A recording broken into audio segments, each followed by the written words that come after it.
Next up is Todd Petersen. I think MSD has come at the brainwave product. Again, Todd will mention that as well as the other things that MSD is doing to integrate wirelessly a lot of things on the vehicle already there today. A lot of the stuff that you make, the fuel pumps, might be aftermarket brakes that you had, might be going through the controller, going through the OBD2 port, and connecting things that literally a customer, particularly an automotive enthusiast customer, wants to put on their vehicle. That's a great niche that MSD has found and has come up with a solution to actually do, whether it be body parts, chassis parts, electronic parts, etc., engine parts. All that still needs to be integrated, and as you know, any wiring harness is like, it's like spaghetti. It's the nerve system of the vehicle. If you could do that wirelessly and do it with the control of wireless, think of what you can do to make it much more compact. So, Todd, take it away. Thanks, sir. I'm CIO of MSD, and I guess that means don't let your employees pick their own job titles. This, in our world, stands for Chief Innovation Officer. And I've had kind of the pleasure of being in both camps, some of the other people on our panel here.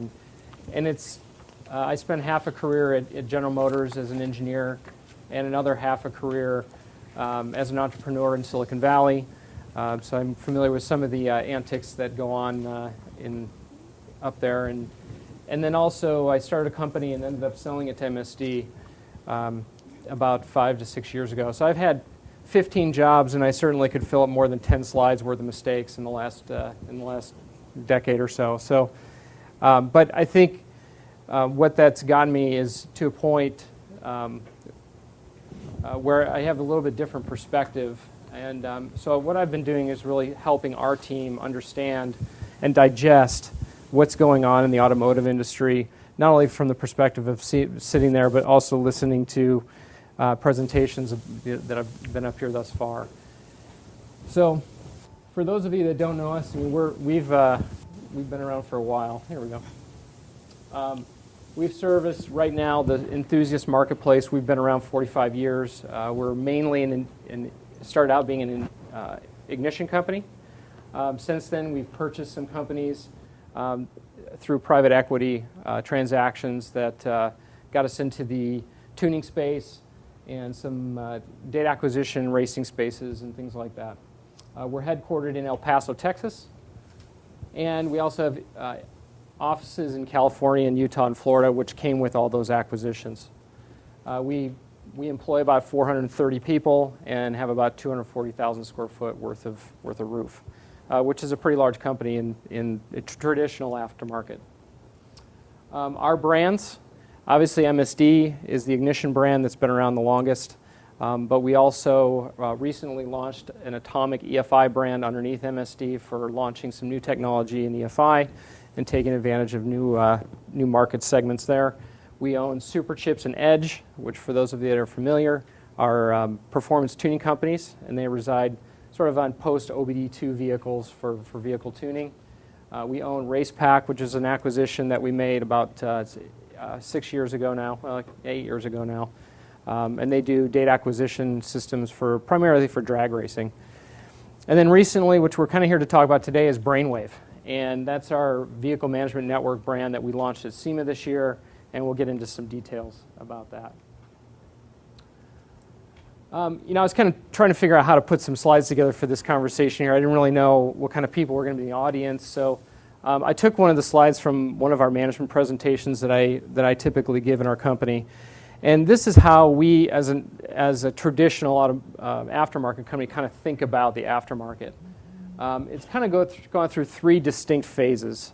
The first one is the easiest. It's the birth of the hot rod, and muscle cars. Vehicles are essentially collections of parts at that point. I mean, it's easy to take apart like an intake manifold, make a better one, right? Without really having to ask the question of, what did Ford think? How does this thing work? Really, you can engineer those parts by themselves. Engineering dollars that are spent are typically spent on product development, on the product, the widget that you're actually building. Automotive 2.0. At some point between 1978, when our government started to get involved in the auto industry more, and today, vehicles became officially integrated systems. They're no longer just collections of parts. So we all, along with that, we got OBD2, we got MVSS, and we spend a considerable amount, even internally, on reverse engineering in this 2.0 business than we do on the components themselves. And then we're considering kind of where we're at right now. What we've been talking about all day today is sort of Automotive 3.0. I mean, it's being built underneath our feet right now. We really don't even know what it's going to look like at the end of the day, but we do know that it involves those next-gen drivers, new value propositions, self-driving cars, connected cars, all this stuff we've been talking about. If you're sitting here wondering where you might sit, I just kind of put some pictures together of typical components, products that you might build. If you're in the fuzzy dice and air freshener business, you're pretty firmly in the Automotive 1.0. And your future looks bright. Yeah, and it smells great. I had to take a picture of your fuzzy dice from your car, so I couldn't find one. Same thing goes with carburetors, ignition, engine components, pistons, cams, all that kind of stuff. That's all really Automotive 1.0. The application guides for those things are pretty thin, and you can sell a lot of the single SKUs. Things in the middle, air induction systems on modern cars. Anything, if OBD2 and MVSS 126 is in your vocabulary, welcome to 2.0. Same thing really, and I kind of put the tire and the wheel and tire and suspension system on the line there because that's a new introduction and really into Automotive 2.0. These companies are having to consider the effects on the cars that they're putting these products on. And that's why SEMA Garage is here, right? It's all about making 2.0 cost less for those companies.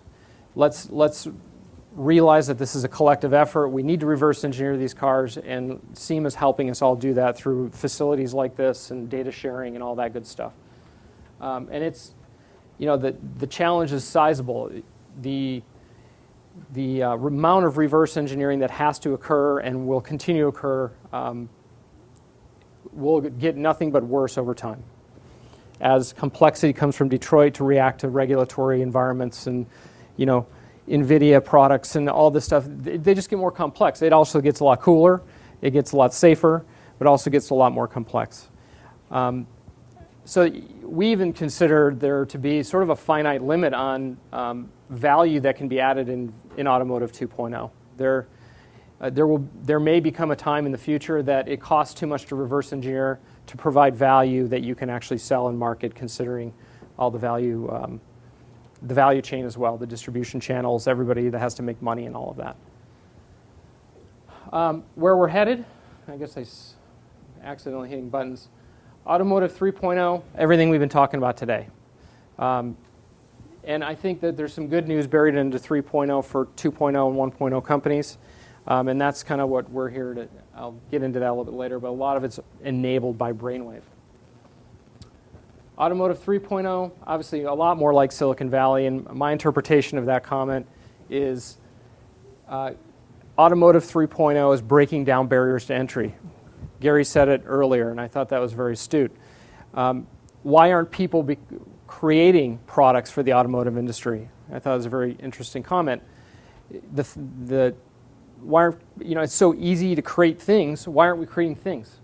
Why is it that we wall off, or people are walling off the automotive area and decide to make watches and to make all these other things that have the same technology in it with the advent of printers and all that? And I think a lot of the answer is that there are still high barriers to entry in this business. You have to have relatively large marketing organizations and sales organizations, distribution, sales reps, reverse engineering capabilities, product development capabilities, whatever they happen to be, mechanical, electronics, software. And all we're doing up here is asking you to do more, right? Go hire software guys, is really what I think a big message is coming away from this. Go hire software people. And we're headed toward a place where essentially cars are just big phones. They're heavier, they're 3,000-pound phones. So they've got bigger screens. They're 8-inch screens. They've got 4G connections. Instead of 5 sensors, they got 40 plus. And we're going to have, before too long, app stores that allow you to buy all these different software products from the OEs. They may distribute them for you. So you don't really need The barriers that are being broken down is you don't need these long distribution channels and value chains, and you know, my sister in the backyard could create a lot of this stuff. We can do a lot of this stuff from our couches now, and that's why we have, you know, 90,000 plus developers. I don't even know what the latest thing is for phones. You know, none of those existed 10 years ago. They were all created because somebody broke down the barriers to entry and allowed them to add value. So I think the good news there is that we don't know what the Angry Birds app is going to be for the car yet.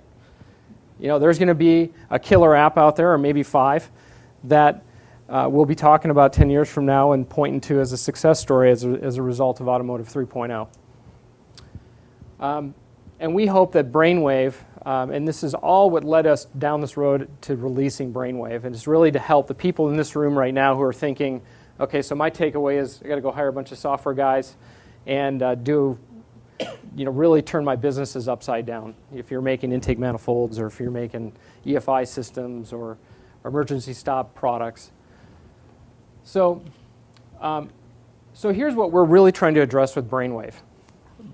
The problem that we have in this market right now, and even today, is that we have companies like Dakota, and they're a partner of ours, so I can pick on them a little bit.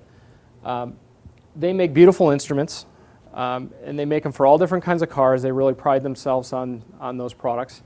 But and like all of us, we have our strengths and our weaknesses. They sort of fall off when it comes time to bring sensor data in. So in this case, they're using, you know, boxes with exposed circuit boards and using connectors that don't belong in cars, and, you know, all the stuff that really probably gives the automotive a pretty bad rap when, you know, people are having lunch in Detroit.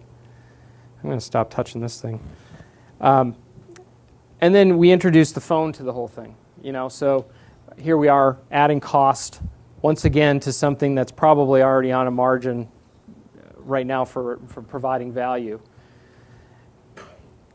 Here's another example, PLX.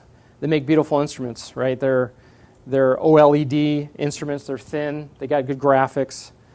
Yet they're asking people to put products under the hood to integrate the sensor values that have parts on them that look like they belong on a computer, and they don't belong under a hood of a car for about 100 reasons we could all state here if we wanted to.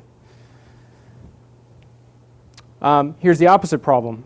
Airlift, who's another company that we're working with. You know, they make great suspension parts. They've got mechanical engineers. They've got people that understand how to reverse engineer vehicles. They provide great value to the customer. But when it comes time to deliver the user interface, they go to China, because they don't employ circuit board people. They don't employ software people. They don't employ any of the people that it takes to deliver something that they may want. It's not like they don't know what's cool, right? Or maybe that device is going to go on a mobile. So they're going to trade out those costs for essentially mobile assets, mobile engineers, or outsource that like all of us do. So this is where Brainwave really comes in. This is Brainwave breaks down the barriers to entry for companies that are sitting in this room right now, including ourselves at MSD. It allows us to get into this kind of Automotive 3.0 game without having to tear up our business completely and turn it upside down. So let me give you some examples of what it is. Before I do that, though, I'll explain kind of what Brainwave is. It's basically a common connectoring system. It's a network. It's a mobile application that represents one mobile app for all products. So it's kind of an app within an app. And I'll kind of get into that. And then it's also an e-commerce website. So let me give you an example of what Brainwave can do for just a typical application. I'm not picking on Warren or anybody like that. They're just, you know, congratulations for getting to the top of the Google list. So here's just go complain to your marketing departments. Here's an example of something we can do with Brainwave. You know, Warren makes winches. If you've ever tried to actually use one by yourself, it's pretty difficult, right? You got to find the pendant. It's never where you need it. It's probably mine's in my garage. You got to go plug it in. You got to take the pendant and put it through your window, and somehow grab onto the gear shift and the steering wheel at the same time and get yourself out of whatever situation you're in that made you go hook it up in the first place. Now, what would be cooler is to hook up your Warren winch maybe to the repurpose temporarily the plus minus, the shift up and down, the manual shift button. Maybe we could repurpose that temporarily through a mode and use that as the winch control. That'd be kind of cool. So I'm going to go take that to Warren, and they're probably going to throw me out in about 10 minutes because the first thing they're going to say is, well, Todd, you're an idiot because, one, we build winches and bumpers, and we're not a electronics company. And the second thing you're asking me to do is follow around Ford, GM, and Chrysler, and every time they come out with a new model, try to figure out how to repurpose the plus and minus button. And I don't do that. I've already got enough margin. I got barely enough margin in my winch to do what I do today. So I'm just not going to make that happen. So what we would propose is not making Warren do all that work. Let's distribute it out through the aftermarket and let those companies do what they do well. Warren wants to make winches and bumpers. Let's let them do it. So one way to do this is through Brainwave. We would basically allow Warren to be a Brainwave customer and to simply put 2 PIDs on the Brainwave network that allows us to control the winch in addition to the pendant. Then someone would come along, perhaps Palmer Engineering or Palmer Performance. If you guys don't know who Palmer is, they're a 3-person company in Utah. We're good buddies with them. They make super cool stuff. They sell a ton of apps on the iPhone apps on the store. They make beautiful graphics and all that stuff. But they're just a 3-person mobile company. You could say that they're born out of the Automotive 3.0, right? If it wasn't for phones, they wouldn't exist. But they have the opposite problem. We build beautiful apps and we know software, and they've actually spent some time reverse engineering all the PIDs inside of the GM pickups, and the Corvette and Camaros and things like that. They know that stuff. So they'll tell me probably the same conversation that I had with Warren, right? They're going to throw me out and say, look, we're a software company. We have these PIDs, but they're of no value. We're not a winch company, and we're not a hardware company. We don't know how to build circuit boards. So what could happen here, and this is what we're doing, is building a platform so people like Palmer and people like Warren can deliver a product that does what the customer wants it to do. And in this case, this piece of hardware would be built by MSD. The cables and the software app is built by MSD, though obviously the winch company, or Warren builds the winch. And the software that goes inside of that box is built by Palmer. So what Palmer would do is basically buy a blank piece of hardware from MSD, put their own software and put a part number on it, and then resell it inside of the Brainwave store. Now the next question is how does the customer understand this value that they could even do this? If Warren's not promoting it, and if Palmer isn't promoting it, because essentially they're just putting GM PIDs onto the bus, how exactly do you expect me to market this? Well, that's really where MSD and Brainwave come in, is we will make those connections. Essentially, the users make those connections on our e-commerce site. So they put their year, make, and model of vehicle in. We show them all the different types of things that they can do, and then they make those connections essentially on that centralized piece of mobile software. And the mobile software would basically get it through Bluetooth, gets on the bus, on the Brainwave network. It would auto-discover the Warren winch, and it would automatically discover the fact that there's a Palmer Engineering, GMC 2012 product, or PID translator, OBD2 to Brainwave converter, if you will. And then they would simply make those connections inside of the software that said, I want these the plus minus button on the gear shift lever, I want that to control my winch. Or make it do 100 other things that they could do. So we're doing also a few things here. We're splitting the OBD2 bus. We're allowing a lot of people to use that same information, which is a problem we have today, is we only have one OBD2 and we have thousands of products to connect to it. So pick your favorite OBD2 product because you're only going to get one. So Brainwave expands that bus, and then this can also be used in thousands of other ways. And this is, I guess this might, and this is our e-commerce store. So the great thing about this is Palmer doesn't have to build a distribution channel, a sales and marketing organization. They do what they do well. They put the product up on the Brainwave store, and then we will make the connections and sell the product for them. Similar, almost the exact same way that what we did for software, boxed software, with phones. We essentially gave individuals, 90,000 plus individuals, the ability to create software, be able to post it on a store, sell it, receive checks from Apple or Android on a monthly basis for essentially not having to do a whole lot besides keep the app up to date. So we're essentially doing the same thing for hardware that mobile companies did for software. So separate user interface for every product, and this is updated. We MSD and Brainwave keep the app up to date. So every time Microsoft comes up with a new phone or Android or iPhone, they're handled by MSD.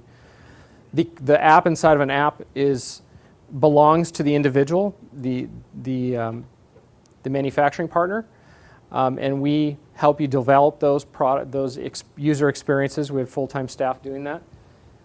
We have an integrated dashboard, and someday, I'd like to have a conversation with John to get it so Ford makes cars Brainwave enabled. Maybe there's a day where we don't have to rely on Palmer to reverse engineer all the PIDs on the bus. Maybe we publish those and allow consumers to make all these cool connections between not only software apps, but hardware as well. No matter how many cool cars we make, there's still going to be off-road lights, there's still going to be winches, still going to be suspension that we want, there's still going to be electronics that we want to add value to the OE vehicle that the OEs are not willing to do for one reason or another. And we think Brainwave is the way to do that. I didn't add any audio because I didn't realize we were going to have it, but essentially, this is the Brainwave app. And when you get into it,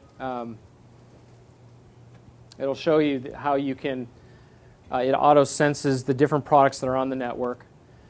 So first thing it does is it will look for a Bluetooth device, and then it will auto-discover those devices on the web, or that are on the network. So it doesn't show you anything else. There may be thousands of products in the database that it could have found, but only in this case found 4.